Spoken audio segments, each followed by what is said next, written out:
Shalom, selamat pagi jemaat yang Tuhan Yesus kasihi. Kita akan merenungkan firman Tuhan. Sebelumnya mari kita berdoa. Tuhan Yesus, kami sangat bersyukur pagi hari ini diberikan kesempatan lagi untuk membaca dan merenungkan firman-Mu.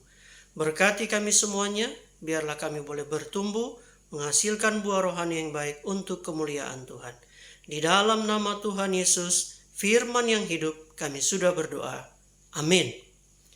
Jemaat yang Tuhan kasihi, pagi hari ini kita akan membaca satu bagian firman Tuhan dari Injil Yohanes pasal 6 ayat 1 sampai ayatnya yang ke-12. Demikian firman Tuhan. Yesus memberi makan 5.000 orang. Sesudah itu Yesus berangkat ke seberang danau Galilea, yaitu danau Tiberias. Orang banyak berbondong-bondong mengikuti dia karena mereka melihat mujizat-mujizat penyembuhan yang diadakannya terhadap orang-orang sakit. Dan Yesus naik ke atas gunung dan duduk di situ dengan murid-muridnya. Dan Paskah, hari raya orang Yahudi, sudah dekat. Ketika Yesus memandang sekelilingnya dan melihat bahwa orang banyak berbondong-bondong datang kepadanya, berkatalah ia kepada Filipus, "Di manakah kita akan membeli roti supaya mereka ini dapat makan?" Hal itu dikatakannya untuk mencobai dia, sebab ia sendiri tahu apa yang hendak dilakukannya. Jawab Filipus kepadanya, "Roti seharga 200 dinar tidak akan cukup untuk mereka ini, sekalipun masing-masing mendapat sepotong kecil saja." Seorang dari murid-muridnya, yaitu Andreas, saudara Simon Petrus, berkata kepadanya, "Di sini ada seorang anak yang mempunyai 5 roti jelai dan 2 ikan. Tetapi apakah artinya itu untuk orang sebanyak ini?" Kata Yesus, "Suruhlah orang-orang itu duduk."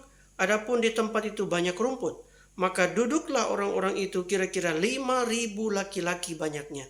Lalu Yesus mengambil roti itu, mengucap syukur, dan membagi-bagikannya kepada mereka yang duduk di situ. Demikian juga dibuatnya dengan ikan-ikan itu sebanyak yang mereka kehendaki. Dan setelah mereka kenyang, ia berkata kepada murid-muridnya, "Kumpulkanlah potongan-potongan yang lebih, supaya tidak ada yang terbuang." Demikian jauh pembacaan firman Tuhan. Yang berbahagia setiap kita yang membaca, merenungkan, dan menjadi pelaku firman Tuhan dalam hidup kita hari lepas hari. Teks firman Tuhan kita pada pagi hari ini kita akan renungkan di bawah satu tema, kamu harus memberi mereka makan. Saudara yang Tuhan Yesus kasihi, dalam sebuah artikel ada sebuah pernyataan yang mengatakan demikian, bahwa tujuan paling mulia, tujuan terbaik dari hidup manusia adalah mengasihi sesama. Itu berarti Bapak Ibu Saudara yang Tuhan Yesus kasihi, ketika kita tahu bahwa tujuan terbaik termulia kita diciptakan oleh Tuhan untuk menjadi saluran berkat dan mengasihi orang lain, berarti tidak ada kata lain. Kita akan berusaha dengan sekuat tenaga, dengan segala potensi yang kita miliki untuk menjadi berkat dengan bakat, karunia, talenta yang kita miliki. Tetapi pada akhir-akhir ini kita melihat Bapak Ibu Saudara yang Tuhan Yesus kasihi, menjadi saksi dan berkat bagi orang lain terasa begitu sulit. Karena di tengah-tengah situasi yang sulit pada masa ini, yaitu di tengah-tengah masa pandemi. Situasi itu juga terjadi pada waktu firman Tuhan yang kita baca pada pagi ini. Ketika Tuhan Yesus menyuruh para muridnya untuk memberi makan kepada 5.000 orang laki-laki yang tercatat pada waktu itu, murid-murid mulai memberikan argumentasi dan pembelaan diri bahwa uang yang mereka miliki tidak cukup. Ini tentu merupakan sebuah masalah. Bahkan juga situasi pada waktu itu, hari sudah semakin gelap, tidak ada lagi tempat untuk mereka membeli makanan. Tentu situasi yang mendesak, tetapi dengan keterbatasan yang ada, membuat para murid kebingungan ketika Tuhan Yesus menyuruh para murid memberi mereka makan. Dalam situasi yang sangat tertekan ini, apakah para murid masih dapat memberi orang banyak itu makan? Dari bacaan kita pada pagi hari ini, terasa begitu sulit memberi, mengasihi, memberikan yang terbaik dari potensi hidup kita kepada orang lain dengan situasi yang sangat menekan, dengan kondisi yang tidak mendukung, terasa begitu sulit. Tetapi justru dalam kondisi yang begitu sulit, itulah Tuhan menginginkan saudara dan saya untuk menjadi berkat bagi orang yang sangat membutuhkan. Bapak Ibu Saudara yang Tuhan Yesus kasihi, Allah begitu tergerak oleh belas kasihan sehingga dia dengan saksama memperhatikan orang banyak pada masa itu. 5.000 orang laki-laki yang tercatat. Dengan penuh belas kasihan, Allah ingin supaya dengan kesediaan yang total, para murid melihat juga dengan cara Allah melihat untuk bisa mengasihi orang banyak pada masa itu yang sangat membutuhkan pertolongan mereka. Itu berarti Bapak Ibu, Tuhan menginginkan para murid pada masa itu mengasihi dalam tekanan, mengasihi dalam situasi sulit. Itu adalah sebuah perintah. Bagaimanakah dengan saudara dan saya pada masa kini, di tengah-tengah masa era pandemi COVID-19 ini? Masih mampukah kita mendengarkan suara Tuhan yang mengharuskan kita, engkau harus memberi mereka makan, engkau harus menjadi berkat dalam situasi sulit, situasi yang sangat tertekan, bahkan dalam situasi yang sangat tidak mampu kita kerjakan. Tetapi di sanalah Allah memerintahkan kita untuk pergi dan menjadi berkat. Untuk itu Bapak Ibu, ide besar yang dapat kita temukan dari bagian firman Tuhan ini adalah Yesus memberikan kesaksian tentang dirinya yang diutus oleh Bapanya. Kalau kita baca pada pasalnya yang kelima, kesaksian hidupnya tentang Allah Bapa yang dengan dia adalah satu. Bahkan Bapa telah mengutusnya untuk menjadi berkat bagi banyak orang. Yesus memberikan kesaksian tentang dirinya yang diutus Bapanya. Untuk apa? Untuk itu semua orang sebagai muridnya hendaklah memberikan perhatian dan juga memperhatikan sesama dengan mengingat perintah Tuhan kepada para murid untuk menjadi berkat, untuk memberi makan banyak orang dengan penuh ketaatan, dengan penuh kepercayaan akan kuasa Allah. Sebab dia, Allah tahu apa yang akan dan hendak dilakukannya. Dalam ucapan syukur dan penyerahan total kepada berkat Allah, ada kekuasaan yang sejati dan yang sempurna. Oh, luar biasa Bapak Ibu Saudara yang Tuhan Yesus kasihi. Dengan ide besar ini, kita mengerti bahwa Allah menyatakan dirinya supaya murid tahu bahwa dia datang bagi para murid. Demikian juga para murid harus diutus atau menjadikan dirinya berkat kepada orang lain. Dalam hal ini Tuhan memerintahkan mereka untuk memberi makan orang banyak pada masa itu. Dan dengan mengucap syukur dan penyerahan diri secara total, kita lihat ada kepuasan sejati dan juga yang sempurna. Untuk itu Bapak Ibu Saudara yang Tuhan Yesus kasihi, hal pertama yang dapat kita pelajari dari bagian firman Tuhan ini, kamu harus memberi mereka makan. Itu berarti kamu harus memberi mereka kepastian tentang penebusan Kristus. Saudara yang Tuhan Yesus kasihi, ketika kita membaca bagian ini, kita tahu orang banyak berbondong-bondong datang mengikuti Tuhan Yesus. Apa yang sedang mereka inginkan dari Tuhan Yesus? Orang banyak datang untuk melihat mujizatnya, tetapi mereka tidak banyak yang mau tentang Kristus. Atau boleh dikatakan, orang banyak datang untuk melihat Kristus, tetapi tidak banyak yang tahu bahwa mujizat yang paling penting, tanda yang paling besar yang menyatakan kemuliaannya adalah pekerjaan Kristus di atas kayu salib. Itu berarti Bapak Ibu Saudara yang Tuhan Yesus kasihi, manusia membutuhkan makan, manusia membutuhkan pakaian, manusia membutuhkan pangan papan, semuanya. Itu berarti Bapak Ibu, ada banyak kebutuhan dalam hidup kita. Tetapi ada satu kebutuhan yang tidak bisa tidak harus ada dalam kehidupan saudara dan juga saya.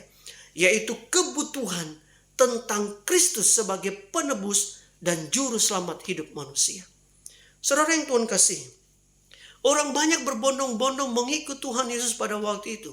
Mereka begitu takjub melihat apa yang telah Kristus perbuat. Orang yang sakit boleh disembuhkan. Di pasal 5 ada orang yang sakit 38 tahun di kolam Bethesda. Tetapi Tuhan berkata, berdiri dan berjalanlah. Dan orang itu pun sembuh. Saudara, kita melihat di sini betapa besarnya kuasa Tuhan. Dia menginginkan supaya orang yang sakit disembuhkan. Tetapi lebih daripada sakit secara fisik, Tuhan ingin supaya saudara memiliki kesembuhan yang lebih daripada kesembuhan secara fisik, yaitu kesembuhan rohani akibat dosa. Saudara, orang yang disembuhkan setelah sakit 38 tahun di kolam Bethesda, Tuhan berkata, ada yang lebih penting. Di ayat-ayat selanjutnya kita lihat bahwa di pasal 5, Tuhan berkata kepada orang yang sembuh tadi, mulai sekarang supaya engkau sungguh-sungguh dipulihkan, jangan berbuat dosa lagi. Itu berarti Bapak Ibu Saudara yang Tuhan Yesus kasihi, kita harus memberi mereka makan. Yang pertama yang harus kita beri kepada mereka adalah kepastian tentang penebusan Kristus di dalam hidup orang percaya.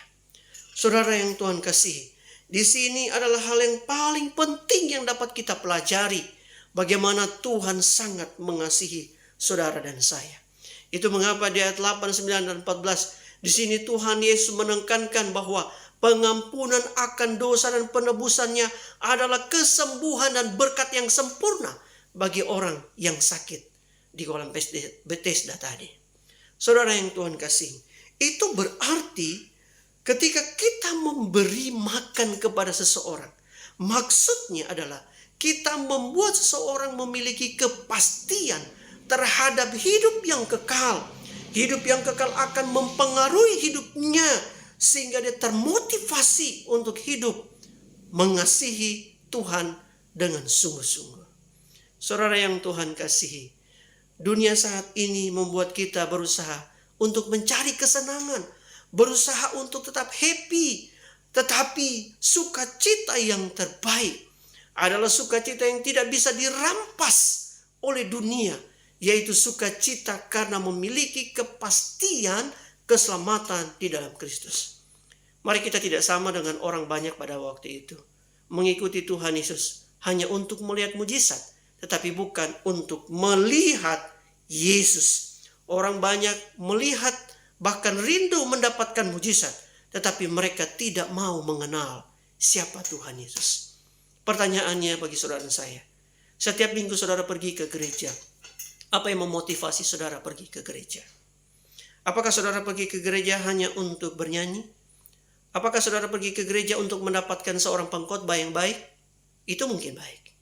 Tetapi yang terbaik dari yang baik adalah saudara harus bertemu dengan Kristus. Karena setiap kita harus memiliki Kristus sebagai kepastian keselamatan dalam hidup. Karena hidup tanpa Kristus adalah sia-sia adanya. Bapak Ibu Saudara yang Tuhan Yesus kasihi, inilah hal pertama yang ingin kita pelajari bersama.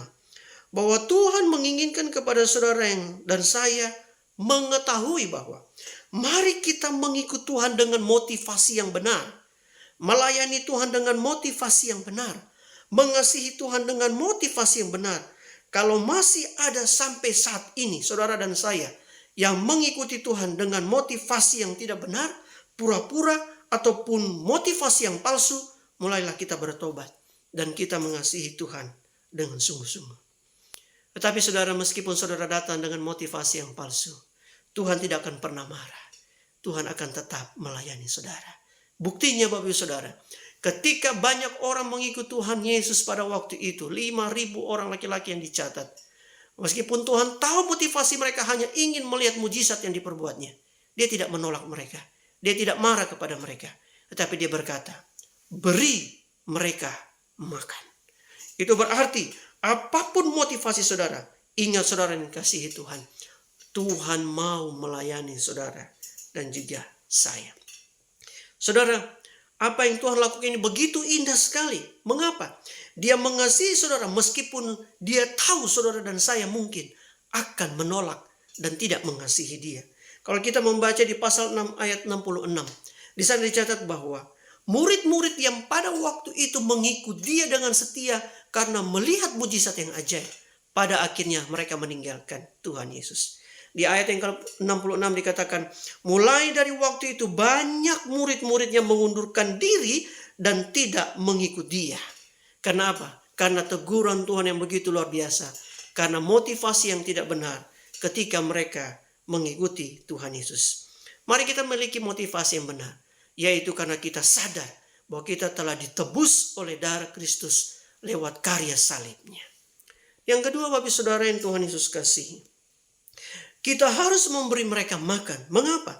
Kamu harus memberi mereka sebuah harapan betapa pentingnya hidup dan jiwa mereka di hadapan Tuhan dibanding dengan apa yang ada di dalam dunia ini. Saudara, mereka datang dengan dari berbagai tempat dan mengikuti dia kemanapun dia pergi. Adakah mereka mengasihi dia? Seperti yang saya jelaskan tadi, mereka tidak mengasihi dia. Mereka ingin sembuh. Mereka ingin apa yang bisa Tuhan berikan bagi mereka. Tetapi mereka tidak menginginkan Kristus sesungguhnya. Ada banyak orang menginginkan Kristus mengikut Tuhan Yesus supaya punya banyak kekayaan. Supaya lepas dari sakit penyakit. Itu mengapa ada banyak orang saat ini Bapak Saudara mengejar hamba-hamba Tuhan yang viral. Yang katanya punya karunia kesembuhan. Supaya apa? Mereka memperoleh kesembuhan. Sesungguhnya mereka datang dengan motivasi yang tidak benar. Mereka datang bertemu dengan ciptaan. Tetapi mereka tidak pernah bertemu dengan Sang Pencipta, yaitu Kristus. Mereka tidak pernah mengasihi Tuhan Yesus. Mereka hanya mencari sesuatu yang bisa diberikan Tuhan kepada mereka. Tapi mereka tidak pernah mengikuti dan mencari Tuhan Yesus. Itu berarti Bapak Saudara, dunia akhir-akhir ini melatih kita untuk mengejar hal-hal yang menyenangkan diri. Supaya kita menggantungkan diri tanpa peduli dengan siapapun atau apapun. Kita hidup tanpa dasar yang benar. Untuk memiliki pengetahuan hati yang benar. Kita tidak belajar untuk mengasihi Tuhan dan menyembah dia. Kita tidak tahu bagaimana menyembah Allah dan sujud kepada dia dengan segenap jiwa kita. Tidak, kita tidak pernah tahu. Karena yang kita tahu, kita hanya mencari kekayaan, kedudukan, ataupun kesembuhan. Atau yang lainnya, pujian dan sebagainya. Intinya kita mencari kepuasan kepada diri kita sendiri. Saudara yang Tuhan Yesus kasihi, ketika kita melakukan itu semua, maka benar apa yang kita baca dalam bagian firman Tuhan pada pagi hari ini. Ketika Tuhan menyuruh para muridnya, Filipus untuk pergi memberi makan orang banyak pada waktu itu. Apa yang dikatakan oleh muridnya? Di sana kita bertemu dengan jawaban dari Filipus bahwa Tuhan atau guru ataupun Tuhan, roti seharga 200 dinar tidak akan cukup untuk memberi mereka makan. Bahkan meskipun mereka mendapat sepotong kecil pun. Itu berarti Bapak Saudara, Filipus di sini ingin mensederhanakan tentang kuasa kasih Tuhan dengan pola pemikiran matematis. Dia berusaha membatasi kuasa Tuhan dengan hanya seharga 200 dinar. 1 dinar adalah upah pekerja 1 hari. Sehingga dia ingin menggertak Tuhan dengan berkata, kalaupun kita bekerja selama 200 hari, saya bekerja selama 200 hari, saya belum tentu bisa memberi makan orang sebanyak ini. Meskipun mungkin memberi mereka sepotong saja. Saudara yang Tuhan kasih, bagi Filipus kita melihat pola pikirnya sangat terarah, terukur sekali. Tetapi Allah bekerja melampaui batasan kita yang terbatas tersebut. Tuhan ingin kita tahu bahwa dia sanggup berkarya dan bekerja melampaui batasan-batasan yang ada. Bahkan juga Bapak Ibu Saudara, Andreas berkata, di sini ada 5 roti jelai dan 2 ekor ikan. Tapi apakah artinya bagi orang yang sebanyak ini? Sekali lagi Bapak Ibu Saudara, Andreas ingin berkata kepada Tuhan Yesus, seakan-akan dia ingin berkata bahwa Tuhan, ingat, lihat, perhatikan bahwa semuanya tidak mungkin meskipun kita ada 5 roti dan 2 ikan. Dia ingin sekali lagi ingin berkata bahwa 5 roti 2 ikan bukan apa-apa. Tetapi Tuhan mau pakai dan buktikan bahwa jika dunia berkata tidak mungkin, dia ingin memastikan kepada saudara dan saya bahwa di dalam Kristus hanya ada kepastian. Bagi dunia semuanya tidak mungkin, tapi bagi Tuhan tidak ada yang tidak dapat dikerjakannya. Semuanya dapat dikerjakannya. Saudara, penyerahan hidup seperti seorang anak kecil yang memberikan 5 roti dan 2 ikan sebagai bakalnya. Di situ Tuhan mau memberkati. Tuhan tunjukkan bahwa persembahan meskipun sederhana, Tuhan sanggup memakai itu untuk menjadi berkat bagi banyak orang. Saudara yang Tuhan kasihi, itu berarti kita melihat pada bagian ini.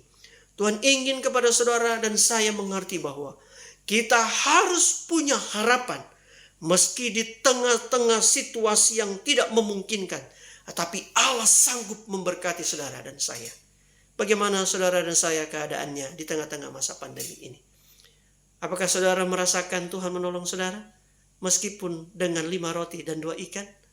Meskipun dalam keadaan yang sangat terbatas, keuangan yang terbatas, kesehatan, bahkan tidak ada orang yang menolong, tidak ada bantuan sosial, tetapi Allah yang sanggup menolong saudara dan saya.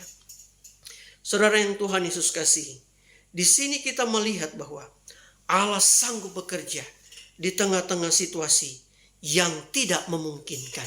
Disitulah dia menunjukkan kepada saudara dan saya bahwa dia Allah yang berdaulat atas hidup manusia. Sehingga kita punya harapan. Dunia membuat kita lari sehingga berusaha untuk mengejar keuntungan diri. Tetapi di sini Tuhan mengajarkan kepada saudara dan saya seperti seorang anak kecil mempertaruhkan 5 roti dan 2 ikan.